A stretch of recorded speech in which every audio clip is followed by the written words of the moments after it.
Hi, this is Kristen Slice with Empowered Lab Communications, and today we are talking to Mark Engle. Say hi, Mark. Good morning, Kristen. How are you? Good, good. Mark has been very patient with us as we're trying to get technology up and running.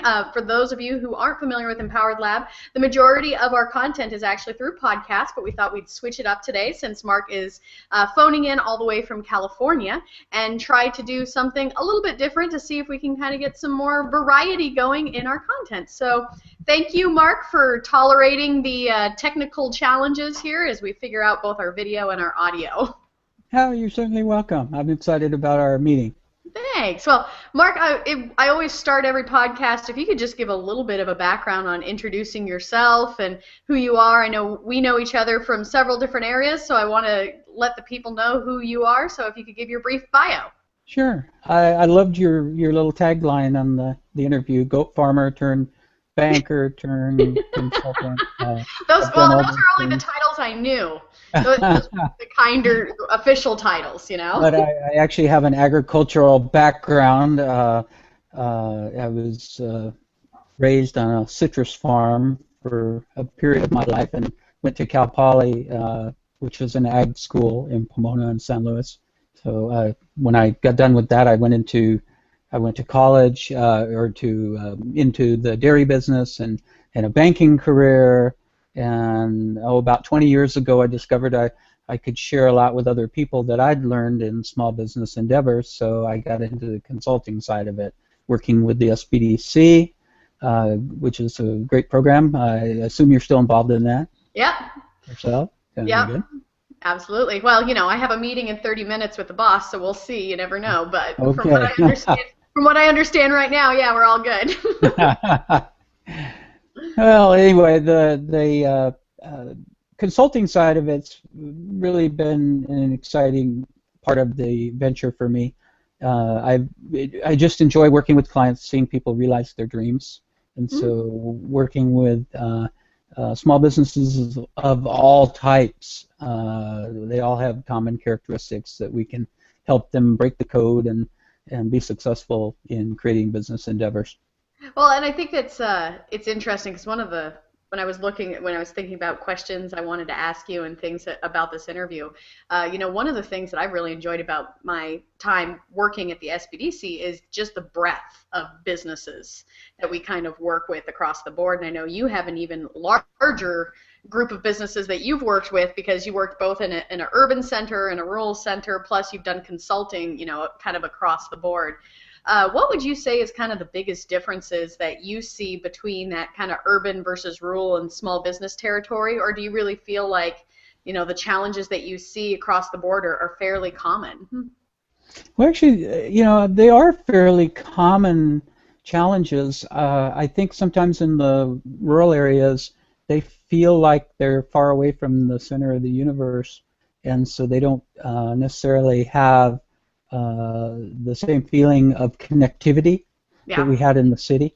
But I think that's kind of a false sense of reality, and they have today the capability of doing anything that you can do in the city using technology as an assist. In the marketing area, we discovered this like 20 years ago. J. Conrad Levinson did a book called Guerrilla Marketing, and we kind of began to think about how the internet and online tools were the friend of the small business. He called it the great equalizer in his Yeah. book, because you could be at your kitchen table with your bunny slippers on, your hair in curlers, and competing against a Fortune 500 company doing the same thing you are. Well, and I think too that to a certain degree, some tools, especially social media and things like that, small business actually does better than a lot of the big brands because by their nature, they're supposed to be individuals connecting. And frankly, big brands, most of them still haven't figured that out and still have their, intern blasting kind of branded messages where small businesses are much better at that kind of one-on-one connection, those that do it well. Yeah, I think it's an opportunity for a small business to be unique and to emphasize what they can do really well, which is service. So Mm-hmm. if you're working for a large company, you have so many restrictions in that category. For instance, a retailer that can provide specialized products can compete with Walmart today, Yeah. and through online marketing, through shipping overnight using a number of different services, they can be very, very competitive with Amazon. Yeah. Well, and it's funny that you say, the service piece of it, because I actually had bounced around in my head a blog around the idea of social media for small businesses. I actually think it is a misnomer to even call it a marketing tool. Done well, a customer service tool, if you look at it more from that focus versus a active lead generator constantly, I think that businesses, when you frame it in your head as I'm going to connect with the people I'm already connected with, especially Facebook, I'm going to build relationship and I'm going to communicate those things better. I think that's easier because when they think marketing, they think, oh, hundreds of leads of new people pouring in, and that's not really what social media is, and why a lot of people get kind of frustrated around those tools. Right.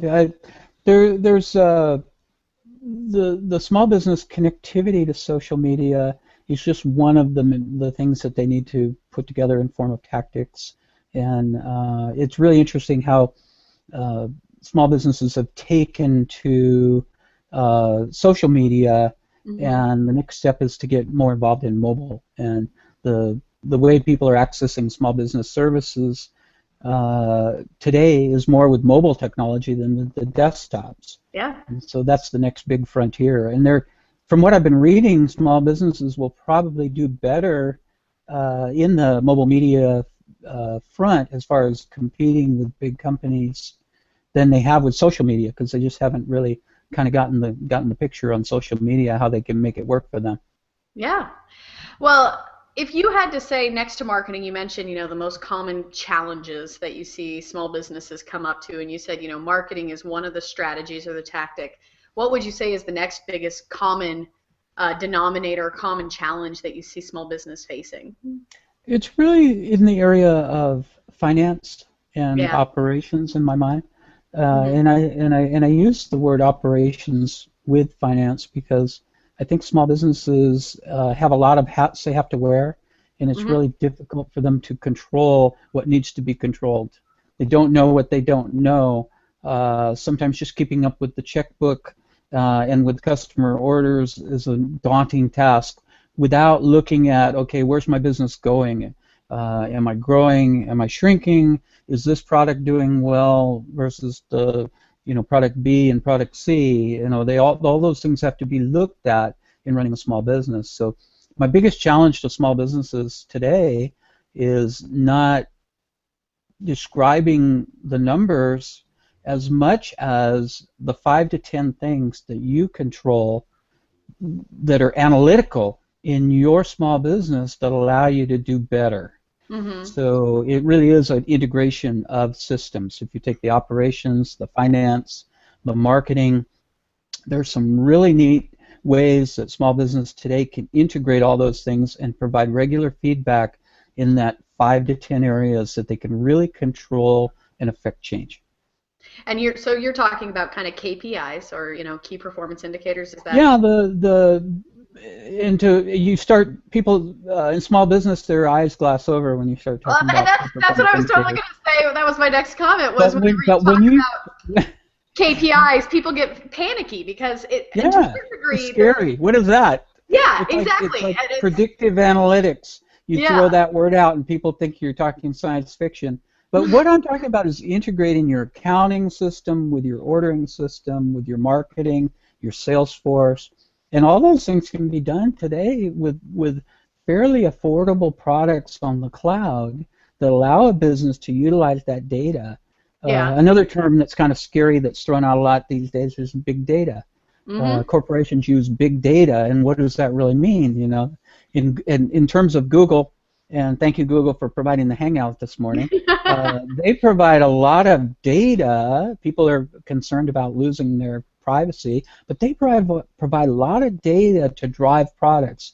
Like mhm, when you get your map out and you see that you're running into a traffic jam, that's data that comes from cell phones of people that are slowing down where they making should be going waves, 65, they're going 25. So Google tells you, Kristen, avoid the Highway 260, take the yeah, 101 instead. And that's big data. But to small business, they still have the advantage of being able to do some of these things by integrating their systems. And Can you give the like mobile a thing we talked finite? about, when Yeah. the employees can do their sales calls on Salesforce using their mobile phone or their tablet, it just makes them that much more productive, and you as the owner can follow what they're doing without having them come into the office all the time. They can be out selling where they need to sell in the trenches. Can you give a finite example of a KPI? Because I think that's a piece of the challenge is we say KPI, it sounds big and scary. Yeah, You know, key they, performance indicator is just something that drives your business. In the past, we used to manage businesses by financial data that we would get from the accounting department. So we get a profit and loss statement. Are we profitable? We'd look at ratios. What's our my current doorbell. assets Sorry, someone's compared to here. current liabilities? Those kinds of things. But today you want to look, because the past isn't a good indicator anymore. You want to look at things that will predict what your business is going to do in the future as a result.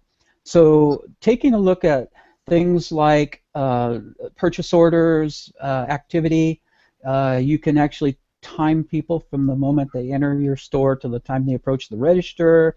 There's all kinds of ways of measuring things that will help you measure whether you're doing the right job and how you can affect change.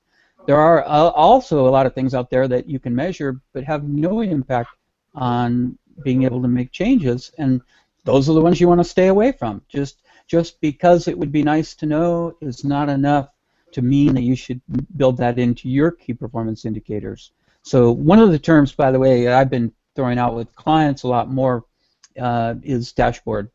You wouldn't drive a car and not be able to look at the dashboard, right? Well, Yeah. why would you drive a business and not be able to look at where you're going? Same thing. And if you put that in the terms of an airplane, it becomes particularly scary, because that's when you fly into mountains and buildings.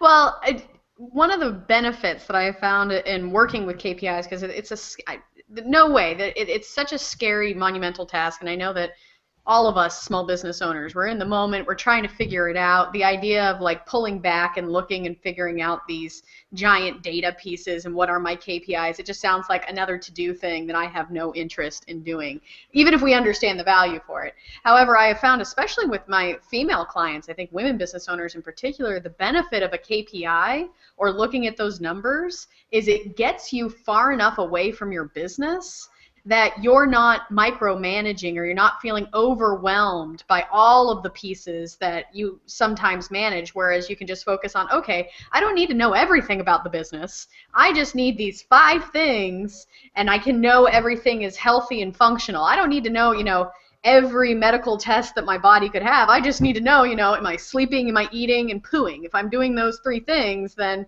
we'll count it a win and walk away. But it helps kind of get out of that whirl and kind of have some focus with those KPIs. Right. The other thing that you have to have people look at is, can I do this on the beach in San Diego from my tablet? Because a lot of times you look at those things you control and they depend on you being there, and that can be a problem as well. You want to make this business run with or without you, but you have to find metrics or measures that you can actually use uh, from the beach in San Diego, and that's tricky. It requires that you think outside yourself a little bit. So I do have to ask you questions specifically being a banker, because I think this will probably be one of the only or few times that I actually get anyone who's actually worked in a bank willing to discuss things with me on an open platform. So tell me a little bit, I know that small businesses, when it comes to cash flow and it comes to working with banks, it sounds really scary. It's another one that kind of has a little bit of mystery around it. As a banker, what was your experience working with small business owners, and what is it that you wish that they would have known more when you were there? Well, yeah, I would say former banker, by the way. Former banker. Actually, it's been over 20 years since I was a banker, so I'm no longer part of that club. See, you say that, However, and I I know still, having worked at you, the way you look at financials is still a yeah, way you that never lose nobody else would that. ever look at Yeah, those you never things. lose So, that. I watch bankers look at the business plans that clients present, and they read the first 2 pages and then they go right to the numbers. You know, Financials. that's Yep. just the way bankers are hardwired, I guess. And I'll probably never lose that trait. But one of the things that working with clients in financing, I find, is that they look at it like you have one time that you can be at bat, and you either got to hit a home run or you're out of the ball game. And Hmm. the fact is, it's like dating. You have to kiss a lot of frogs before you find a prince. And in the banking business, you'll knock on a lot of doors and hear no. And you won't even get real answers of why it's no. It might be that you're looking to start a restaurant and the loan officer that you're talking with hates restaurants, but obviously they can't say that, so they tell you no. Yeah. And they might say something like, well, you're just not showing the cash flow that we want, or they leverage. You're too highly leveraged. What does that mean? Yeah. Uh, but I've found that you got to be You, persistent. not You got a me. lot of knock on a lot of doors, and you learn something with each time that somebody tells you no as well. If you are persistent in how you do that, so you have to ask, okay, why did I get turned down? And then when they say it's because you're too highly leveraged, you say, well, what else? If Hmm. that, given that, what else would cause you to turn it down? And by the time you've asked that what else 3 times, you're probably going to find the real answer, which is the final one. When they Yeah. finally have to dig deep and say, well, it's because your credit report, and I'm not supposed to say anything. Yeah. Or it's because my boss, the regional manager, doesn't do restaurant loans, or whatever the real reason is, it won't come out until you've asked that 2 or 3 times, what else? Do you think that all small businesses need cash flow from a bank at some point in time? Not necessarily. Things are changing in that front. Banks are still the number one source of funding for small business, Hmm. but well, they're actually number two. Number one is the 3 F's: friends, family, and fools, and the people that you have in your sphere of influence. Yeah. But banks are then number two, and then behind that, rapidly approaching as a potential or other funding sources. Crowdfunding has been given green light on equity funding, although they're still working out the bugs. So that may take a couple more years before it becomes real uh, uh, plentiful or easier to access. But there are a lot of I think quasi it's funny banks that out there you today. separate out the 3 F's in crowdfunding as though those aren't the same thing. Yeah, they're not the same things, and but there's quasi lenders out there. Look at the lendingclub.com, Yeah. and you'll see that's like a crowdfunding type of source. It's lenders accessing projects, but it's done through another legal or means, and Hmm. so they're more like a lender. But there are ways for small businesses to get guaranteed loans, to get help from the government as well. Those are, again, an area that you have to be part of the company's mission. So, find out how friendly your institution is for dealing with minorities, women, your type of business. And again, you only find that out by knocking on doors, getting to know people, networking. Um, Believe it or not, people are afraid to talk about money with their friends and family, and People are yet terrified, they should. They and need to they're talk really it up terrified. with their colleagues. Not, I was gonna say, not only their friends and family, but even fellow business owners. And Yeah. I know that you go to lots of networking things, and the question becomes, when do you need cash? And I think that so many small business owners, half the time they either look at it and they think that getting a loan is such bad business that they're not willing to talk about it, or it's somehow supposed to be this really private engagement. There's not really a lot of public discourse about what does it mean to get a loan, what does that process look like, when do you even know that you need to get a loan in a lot of ways. Well, most small businesses know they need a loan when they run out of money, I know, uh, which is but that's usually usually a too great late. position. That's where, again, if you have metrics where you're following in your business, where you can kind of determine some of these things, one of them might be very well that you look at cash flow going out a week. And a lot of times people advise small businesses to do monthly profit and loss, but that may not be enough for your business. So Yeah. you might need to actually look a week out. What are my receipts for the next week? What are my disbursements? and what's my cash position going to be in the next week, so that if you do need to do any borrowing, you can get right on it. I wouldn't say a week is a good thing. That can be a really tight time frame, but it also can allow you to make some crucial decisions, such as maybe not paying a vendor, calling them and telling them that you're not going to be able to pay them for a week, and getting their cooperation so that they don't put you on COD, or give you a bad report on the Dun& Bradstreet report or whatever. So you've worn a lot of hats. Currently you have the consultant hat. You've been an academic. You've worked with people who are both consultants and counselors, and we have lots of different titles along the way. When you have to classify different people who work with small businesses, what do you see as being the main difference between like an academic and a counselor or a consultant, or a business owner for that matter? Oh, that's actually a good question, because there is a big difference between a person that is advising you and a person who is advocating for you. And I think that you will find that there are counselors and advisors that are advocates, but the approach is a little bit different. And I think that I always tried to serve as an advocate for clients, still do. An Uh, advocate meaning and that you that is that introduce them to people and going the next resources? step beyond just providing the advice, to helping source um, people that can help with the problem, putting things together. I called it connecting the dots, because Okay. sometimes the big picture isn't apparent until you've helped with a little bit more connecting the dots. And that's difficult for a consultant, because they're trying to eliminate any liability. If you become an advocate, you might cross that line from time to time. But I think a good consultant for your business can be an advocate. And so that can be your banker, that can be your consultant, it can be somebody that's in the same industry that you are, that cares about your success, advisory board members. All those people should be chosen for being advocates as opposed to just supporters. Yeah. So I have one question as we kind of got to wrap up here. Okay. Especially in the last couple of months, I have come to the realization of how absolutely insane it was for you to hire me when you did, and what a huge risk that really was.